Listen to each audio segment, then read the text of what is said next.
Yun, good morning, good evening, good afternoon sa ating mga higala. Panibagong buhay na naman, panibagong vlog.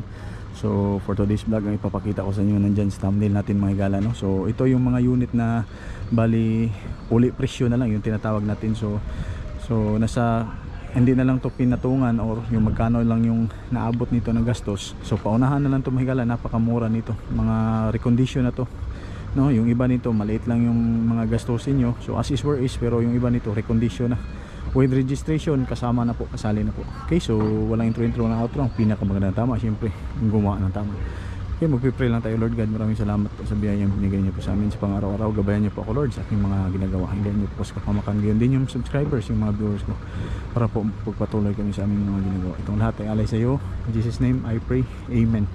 Alright, so simulan natin mga higala. Mayroon ako papakita sa inyo na scrum model na pick up type. Baka magustuhan nyo to, pang pamilya, pang negosyo.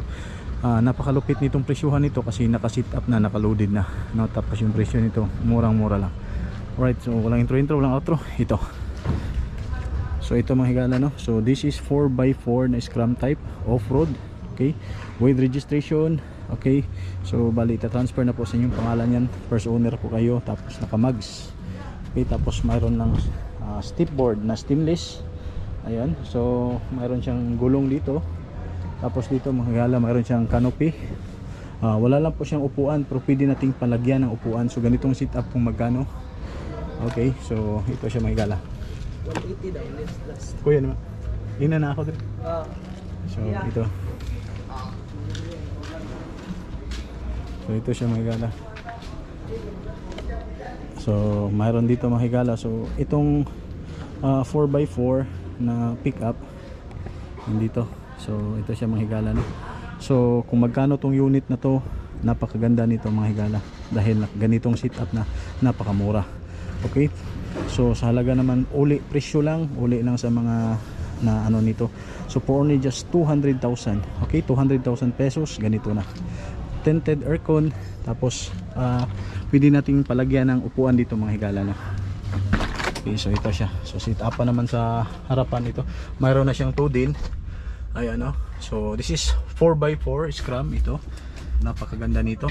So bagong upholstery, gas and go, no? So siguro napakamura na to sa market, kasi usually sa market nito nasa 240, 230. So dito mahigala 200,000 including package na po yan. Kasama na po transfer yung pangalan. So panoorin nyo pa yung iba nating unit na ipapakita ko sa inyo kung magkano. Marami pa pong unit na ipapakita ko sa inyo. Okay, wild truck, mayroong sticker. Okay, so gas and go na lang talaga ito mga higala. Okay, so PM na kayo, puntahan natin dito. Let's go.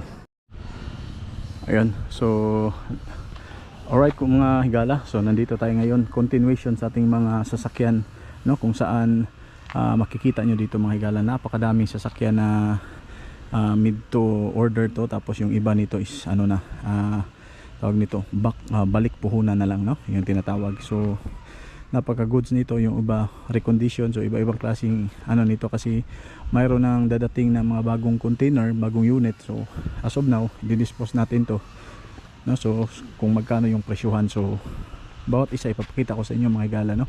So simulan natin dito. Mayroon silang mga, ito mga higala, Nissan na van, pero pina-surplus po to, no? So ayan, pina-surplus. So sa mga nagtatanong naman kung magkano to, pwede nyong ikontakin, at saka yung number natin makikita dyan. Okay, so mayroon din tayo ditong 4GG2 na 10 feet, tapos muli yung harapan, tapos tailgate, at saka ito mga higala, spider eye. Ayan na. Okay, so sa mga naghanap nito ng mga spider eye, okay, so murang mura lang to. Fully recondition, tapos spider eye 4GG2 makina, 6 holes, no? Ayan, tapos same tire yung gulong, likuran saka sa harapan. Okay, single tire, pwede ding double tire. So ganito mga higala. So mayroon na siyang pag nito railings, power tailgate, saka pagdating dito, so ito is fully recondition, mayroong aircon, so function lahat with registration. So for only just 550, no? So yung presyuhan na yan is negotiable pa sa mga sure ball buyer natin dyan. Okay, so mga naghanap. So marami pa pong dadating na katulad nito mga higala. Okay, 4GG to.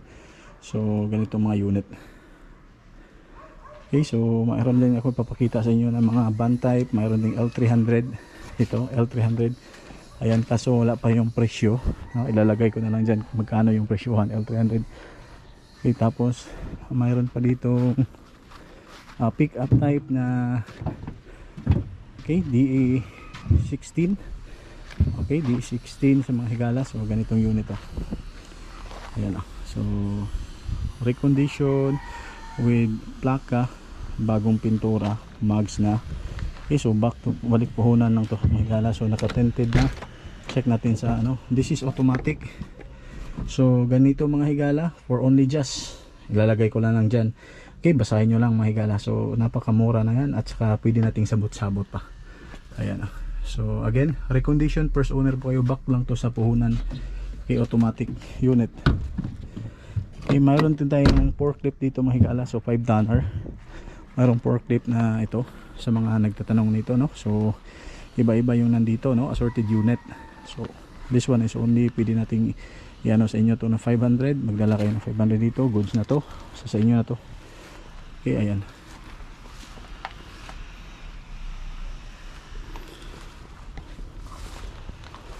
Okay, so mayroon din tayo ditong pick up type. Mayroon tayong pick up type na ito mga higala. So kung mapapansin nyo dyan, medyo ano na. Okay, masyado nang madumi, oh. Pero lilinisin lang yan pag i-ano natin yan. Okay, so ganitong sit upan. This is 4x2 D63. Bibigay natin sa inyo yan mga higala for only just 200,000. Ganitong sit up.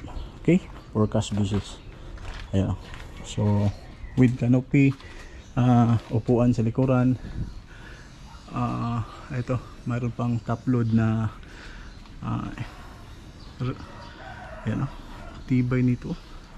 Tapos dito sa likuran, step board. Ayan. So first owner po yung kulay green, matte, parang mint green, no? Or green na green talaga. So this one is air condition, bagong upholstery, manual. This is 4x2 for only just 200,000 pesos. Ganitong unit, no? So air condition po siya, lifted, lift up. Ito yung gulong. Ayan. So paunahan lang nito mga higala, no? So napaka goods na to, pang pamilya, pang negosyo, no? Okay, so loaded na to, gas and go. Tapos mayroon pang front bumper. Ayan, no? So ito mayroon pa ding 63 na hindi pa natapos. Tapos ito naman yung Daihatsu natin dito. Mayroon tayong Daihatsu mga higala. Okay, so van type na Daihatsu, hindi pa natapos. So this is automatic for only just, ilalagay ko na lang dyan kung magkano. Ayan, so again, napakamura din to. Back to puhunan lang to mga higala. Okay, Daihatsu at try ata to. Ayan, so mayroon pa ditong mga unit din, no? So pwede nitong puntahan dito. Okay, so kausapin kung magkano to. Ito mga higala, pwede natin tong mga ganitong tindig, as is where is na. Pwede na yung ilalagay. So for only just 200,000 again, no? Pwedeng 180. Ayan. So ganyang unit. So syempre, ipaano pa na to, yung may mga kulang-kulang, ipa-assemble pa natin to. Tapos ito naman, pick up. Ayan. So mayroon ding pick up ito. Mayroon ding ganito. So mga mura na lang to mga higala, no? Ilalagay ko lang dyan yung magkano yung presyuhan. Tapos Nissan Cube, mayroon pa dito sa mga naghanap ng Nissan Cube. Okay, so bibigay na lang sa inyo to, Nissan Cube. So mga ganito, tingnan natin. Ayan, na. So Nissan Cube surplus, naka left hand drive na. Okay, kung magkano kaya to mga higala. Okay, so ilalagay ko na lang dyan din ang detalye. Okay, so ano po, ayan na. Okay, so naka-imbak na ito mga higala, no? So tapos marami pa dito kasi mayroon ng dadating na mga bagong container, kaya ano na lang to, back puhunan na lang. Okay, so ito pa. So ganito talaga yung mga design sa mga pick up. Mayroong front bumper, mayroon ding step board sa likuran. Mostly sa mga ganito mga higala, 4x2 at 4x4, no? So mayroon pa, ayun, no? So mayroon pang double cab. Ayan, napakagandang double cab. So ito din, mayroon pa siyang 20 footer na FDC9. Ayun, no, sa magkagusto nito, baka magkagusto kayo ng mga FDC9. At ito din, ano ba to, pressure. Okay, so ito mga higala, mayroon ako papakita sa inyo, double cab na D64, no, naka lift up.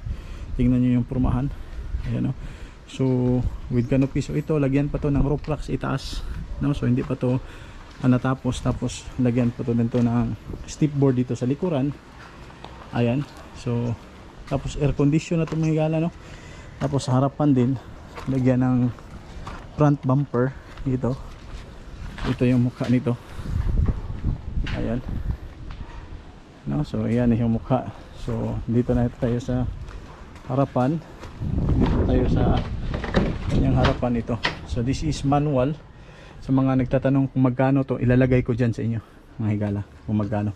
So air condition to din, camera. So individual seat, ang kagandahan nito, yung seat dito individual. Ayan, so foldable, D64 yung ano, tapos high rope, no? So maganda to, iwas sa init. Okay, so lahat nito mga higala, makinig po, yung mga presyuhan dito is only back to puhunan na lang, balik puhunan. So lahat na nilagay ko yung presyuhan na yan. Kung pumunta kayo, magpunta kayo din sa akin, negotiable po lahat yan, on the spot cash basis, no, sa mga magbibili ng spot cash. Ayan, so yung mga 4GG to, napakamura yon, recondition, very good, no. Mayroon na siyang lahat, mayroon ng railings, kompleto na, no, 550 lang at negotiable pa yun. So ayan pa mga higala, no. So mayroon pa ditong canter, ito wala nang ano, kaso tapos ito pa, ayan, tapos ito din, kaso ano to, mayroon ng may-ari, no. Alright, so okay, so ayan lang mga higala, sa ulitin, kita-kits po tayo sa ating mga next vlog. Maraming thank you. Okay, so kung mayroon kayong tatanong, comment lang sa baba, or mga sure ball na bumili, dyan lang sa ibaba at tatanungin, sagutin natin yung tanong. Maraming thank you, and may God bless you all. Bye bye, see ya, peace, God bless.